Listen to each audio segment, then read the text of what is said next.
watching Rogers TV. This program is brought to you by Ignite TV. Now you're in command. Visit Rogers.com for more details.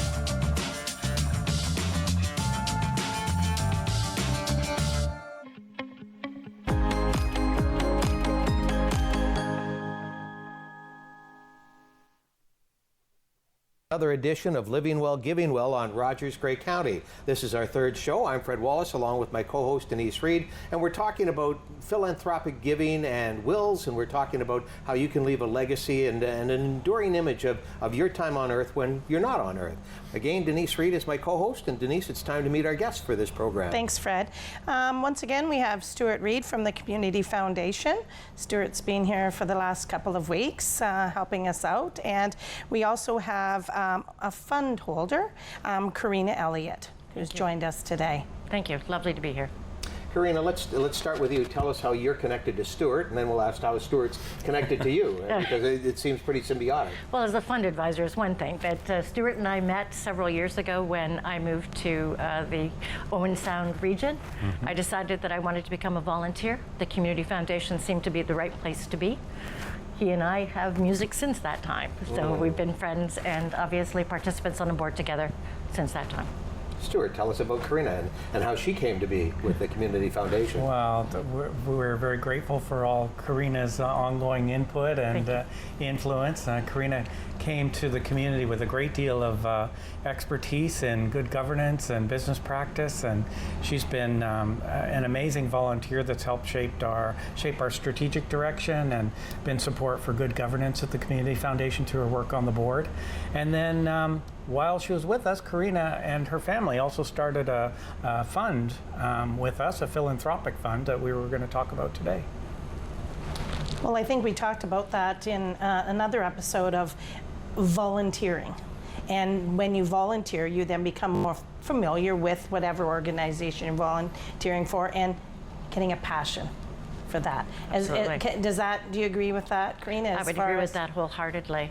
I think partially individuals are somewhat blinded or do not understand the actual benefits of participating with a community foundation or in fact their philanthropic goals. Don't truly understand perhaps the issues of critical natures that exist within their communities and how the foundation of course can address those in an immediate way, let alone obviously a long-term way.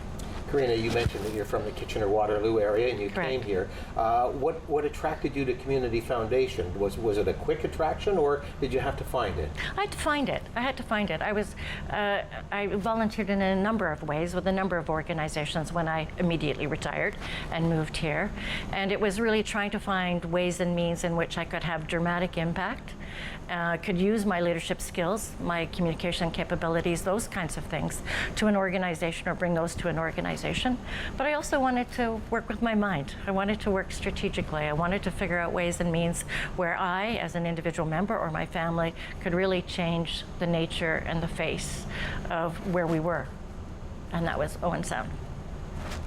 Tell us about your background, because it's pretty impressive. The places that you came from, not necessarily Kitchener-Waterloo. Not that I'm not impressed with Kitchener-Waterloo. That's my stomping grounds. Yeah. But tell us about your professional background and what sure. you brought to the Community Foundation. Okay.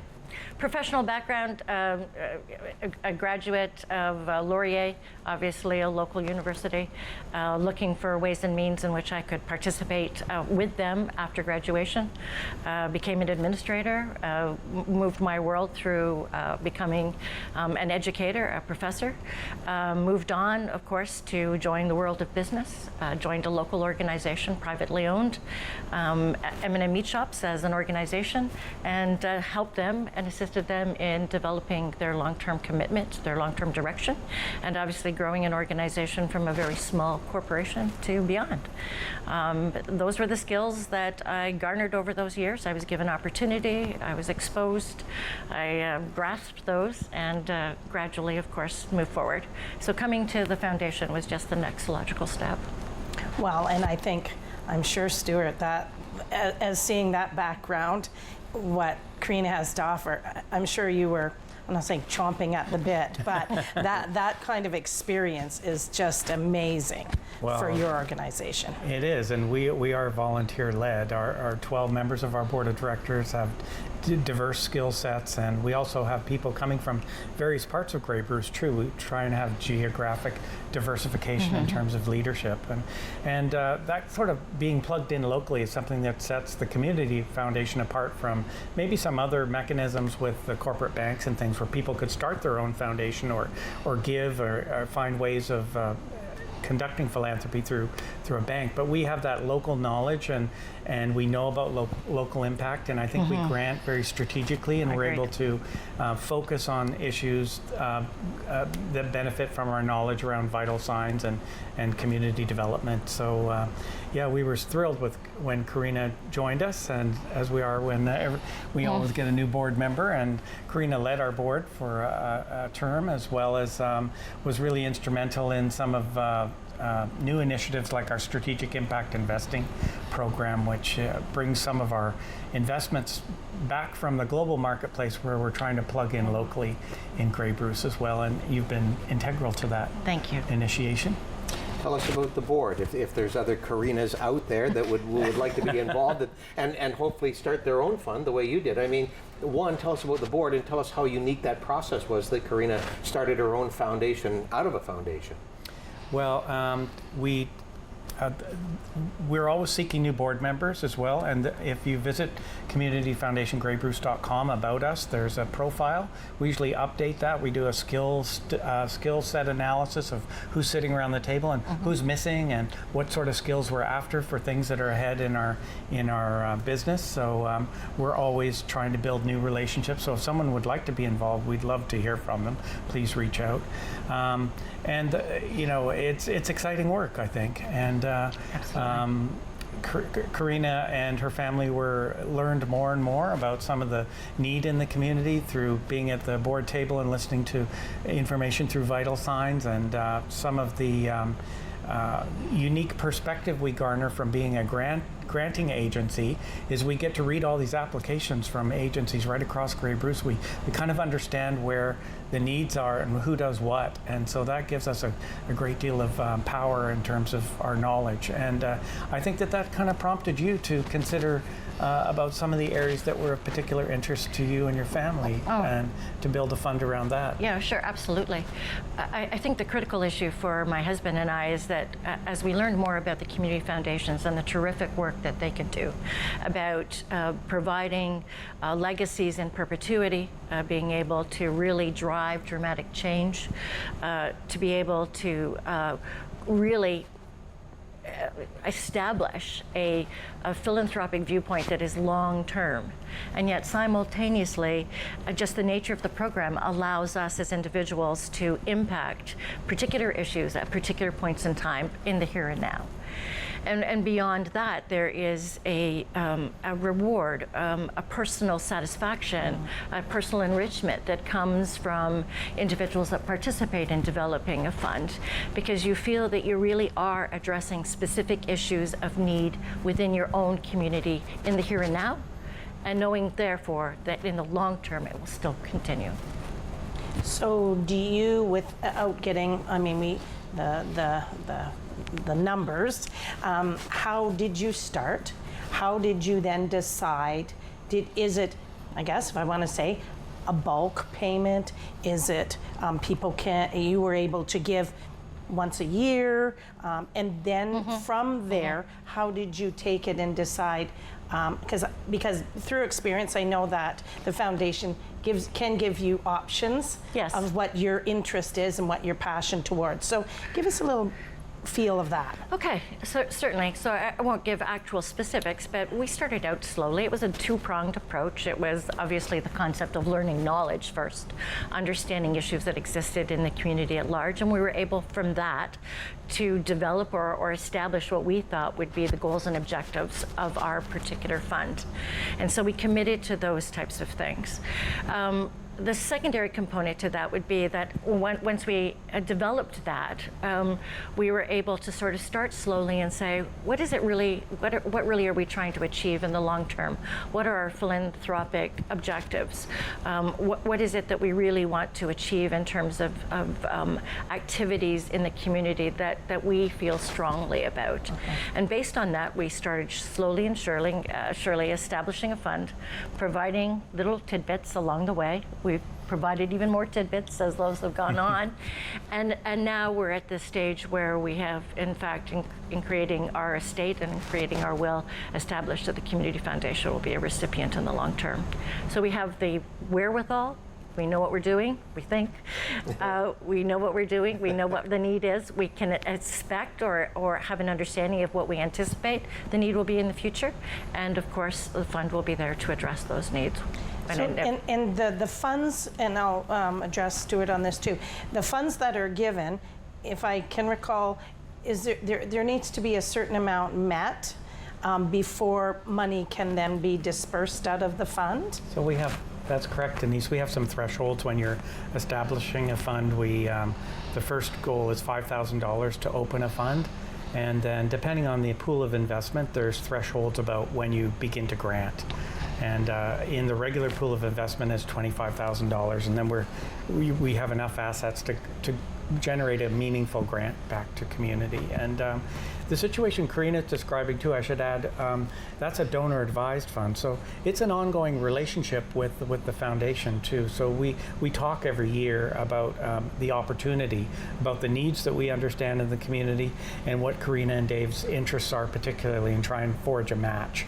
So it's an ongoing relationship in terms of a partnership around making the fund do what it needs to do, and to making sure that we're granting to projects that dovetail with the Elliott family's interests. So you would then, the needs are coming from the applications that are coming from different organizations, send you and you get, so Kerina, this is the need that's out there. Would this interest you? I think it's a very collaborative approach, and it may be sort of the chicken and the egg. I may go to them first and say, this is what I think, and we've been chatting about this at home, and this might be a potential for us. And then, of course, it's the same, on the same time frame, we've got Stuart and his team that have the expertise and the knowledge of the community issues and the community needs. We have our purpose. Our purpose is to support young women and girls, to address issues that unfortunately are in our society at large, the issues of inequality, the issues of lack of education, poverty, of course, the issues of diversion or inclusion, diversity, and we want to manage that. Those issues exist here, right in town, and so with Stuart's and his team's knowledge and David's and my desire, we can have a collaborative discussion and potentially allocate funds to the most needy group in that particular year.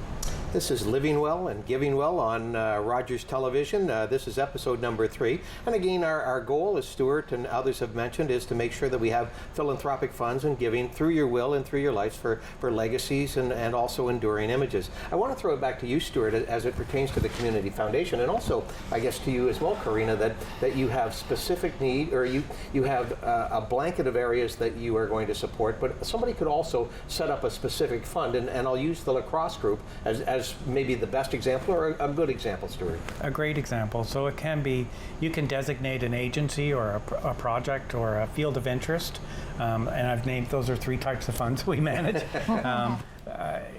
We have a lot of flexibility to construct something that is going to be resonant with your desires of the kind of influence you want to have in the community. So you can pick out a particular charity, and your granting can support them, or you can point out a field of interest, for example, like kids in sports, or food security, or issues around young women and education. So we really construct that together the philanthropic fund is really a wonderful mechanism that can really be tailored to your interests and be a means of bit of self-expression too, to really tell something about your engagement with the community and how you want to define that. Yeah, this is who I was or I am, Yeah. and what I want to support. So from your standpoint, Kerina, tell me where you see the specific needs, both when you were on the Community Foundation Board, but also now as administrator of your fund. Well, I think the easiest way for me to express it is that women and young girls experience difficulties today as they did 20 or 30 odd years ago. Specifically, we need to address those somehow. My husband believes in committing to the world of free education and obviously the commitment to providing support wherever possible. And I'm a part of that. I was an immigrant that came to Canada. I was granted opportunities that I would not have experienced in my homeland. I was supported. I was encouraged. I was, It's an emotional time. It is. Thank you for sharing, Kerina. No, but in that sense, I was encouraged and supported and granted confidence to be able to move forward. And now I'm in that same situation, being able to address that and being able to assist others in need. As I mentioned, some of those issues have not disappeared over years, and some of them are becoming even worse. And so for us, it's an opportunity for us to be a part of that solution now, in the here and now.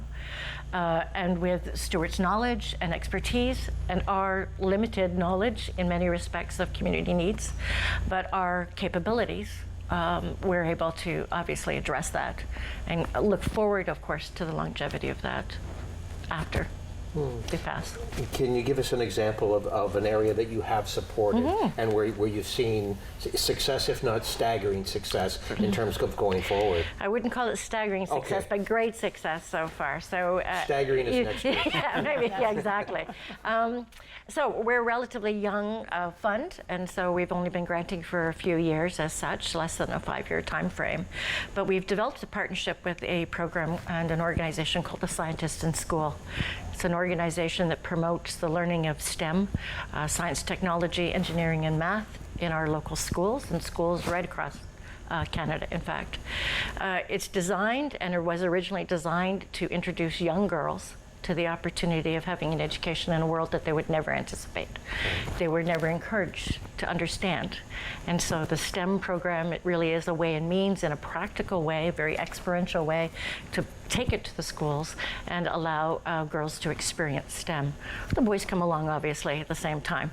But with that partnership and the partnership with the school that we are with at this stage, we've been able to obviously impact children's learnings. We have been able to, in the last few years, have some really great rapport because now it is perceived as a partnership. A school in definite need, financial need, definite changes in terms of the population base of the school itself. The student body is a variety of young women, Indigenous, obviously changes in ethnicity, all those kinds of things. And within one little foul sweep, we've been able to provide programming to them over the last couple of years and now have reports about the success of the implementation of a program such as that in one of our local schools. Great success. Yeah. Staggering next year. But I think, I mean, I guess as a woman, you know, and who has a daughter, you know, I mean, I get that emotion that you're showing, and that's the passion that you bring, and really unlimited ability. Like, it just gives the girls it can be done.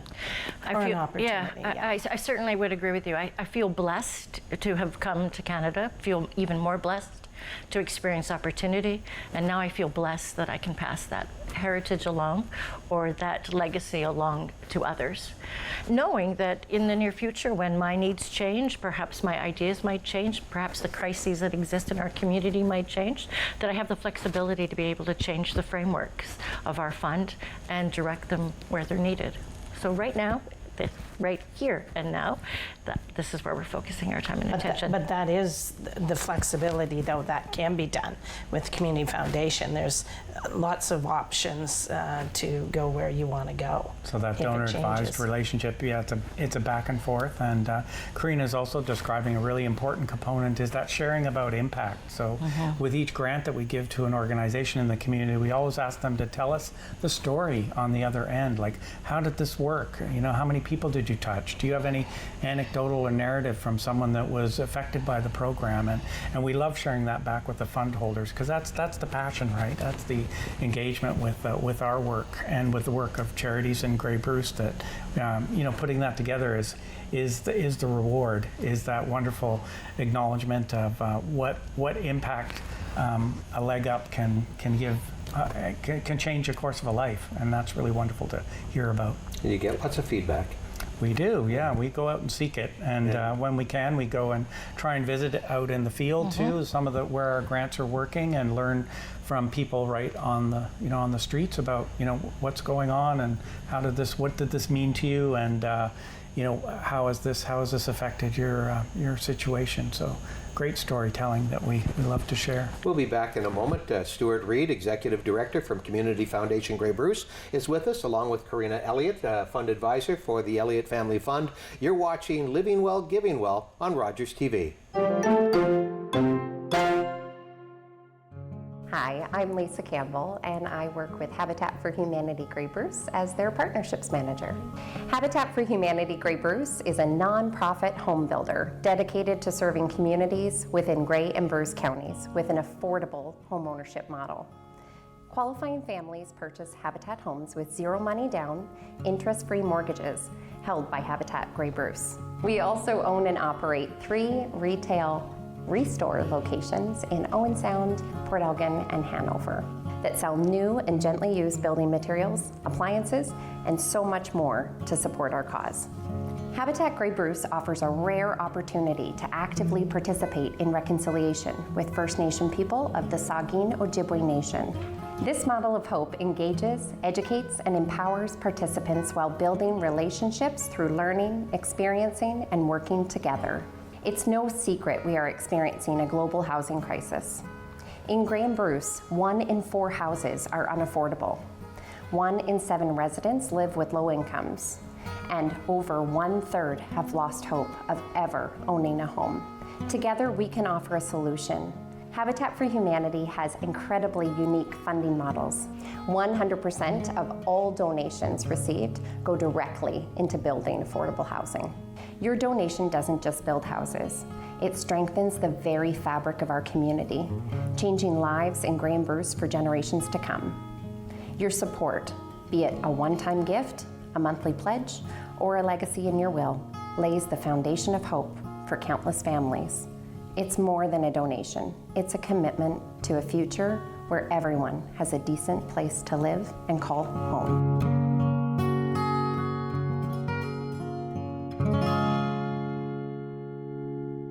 Hi, everybody. Welcome back to Living Well, Giving Well on Rogers, Grey County. I'm Fred Wallace, along with Denise Reid, and we've got special guests with us today. Stuart Reid, Executive Director of Community Foundation Grey Bruce, along with Kerina Elliott from the Elliott Family Funds. So we talked about the passion and that, and I think we talked that with the relationship with the foundation, like you needed to communicate, and how does that go for letting them then proceed with where they can go with? So I think Stuart's already mentioned that there are a variety of ways in which you can develop a fund with a variety of goals or missions that are attached to those. With our donor advised fund, it was really critical for Dave and I to be part and process of that decision making. We wanted to know exactly who we were going to be supporting. We wanted to obviously achieve our own personal goals, the commitment to education for young girls, and also wanted to know that we would develop this relationship over time, that this collaborative decision making, this understanding of each other's goals and commitments would in the long term pay off. And so after our passing, then of course we knew that our commitments were in good hands. And sometimes it is a long term. I mean, to get everything going the way you hope and the way you can deliver that, right, Stuart? Or Yep, that's true. And forever is a long time, and we invest in perpetuity. So that covenant that we set out between the fund holder and the foundation, we understand very intricately the fund holder's direction and how they'd like to see these assets be benefiting the community in the long term. So that will continue, long after we're all gone. The Elliott Family Fund is going to be still helping out those issues that Kerina and Dave have told us that they'd like to see supported. And I think it's critically important for David and I, as not being parents ourselves. It allows us the opportunity to educate others, to obviously provide learning opportunities for our nieces and nephews and extended family, provides us opportunities to be able to share our experiences, to share the benefits, to improve on providing them details about philanthropic ways and community commitments. And it's our hope, therefore, that those family members will one day either take over those funds for us, or in fact will commit to building their own philanthropic ways. Over the course of time, and it's been a half decade that there's been the Elliott Family Fund, how happy are you with the progress and where you are and where you think you can go? I would have to say that I'm absolutely thrilled. Absolutely thrilled that we have several sets of partners that collaboratively have instigated change and have made a social impact. We have the dramatic results. I know what those are. I know, obviously, the results that Stuart can provide to me and the feedback that comes from all our partners, whether it be the school that we're attached to, whether it be the Scientist in School project. I receive newsletters, I receive details. I'm thrilled that we have that kind of rapport and that kind of relationship, and anticipate that this is just one of many that will come in the future. Yeah, okay, which is my next question to you, is how many more Elliott families are out there, or could there be out there, and how simple or complex is it to get a fund going? It's not that complex. We have a meeting and talk about your goals, and then we draft a bit of a gentleman's agreement that governs our relationship, and then we begin to build and grant. And one thing we didn't mention was that we promote all of our funds to the community as well, and we make online giving very easy. We accept gifts of appreciated securities, or stocks, bonds, RIF, life insurance. Like, you can liquidate a lot of things and make it do good work. And so we promote all over 200 funds that we manage on our website, and people that might hear Kerina's message today say, "Oh, I'd like to make a donation to that." Please, we encourage you. And you're, what is a Rolling Stone gathers? No moss. No moss. I know it's my a Rolling lyrics. Stone. It's growing and building, and I hopefully the stories that we tell can get people engaged enough to maybe support that with a donation themselves. Okay, so before we wrap it up, how do people contact you for the Elliott Family Fund? Well, they would Through the contact through the Community Foundation. And Yes, if you want to absolutely.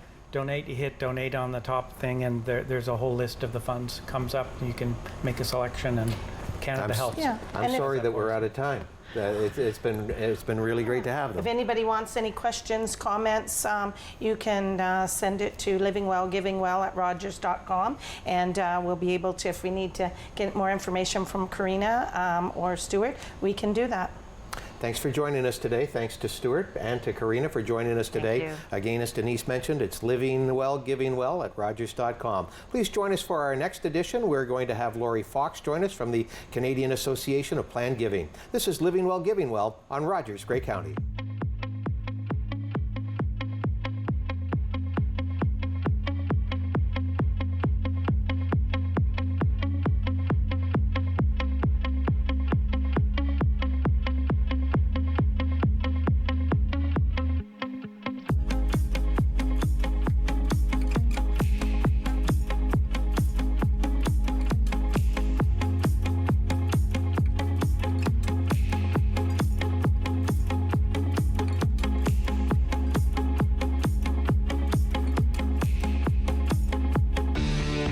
Connect with us by visiting our website or email us at comments@rogerstv.com.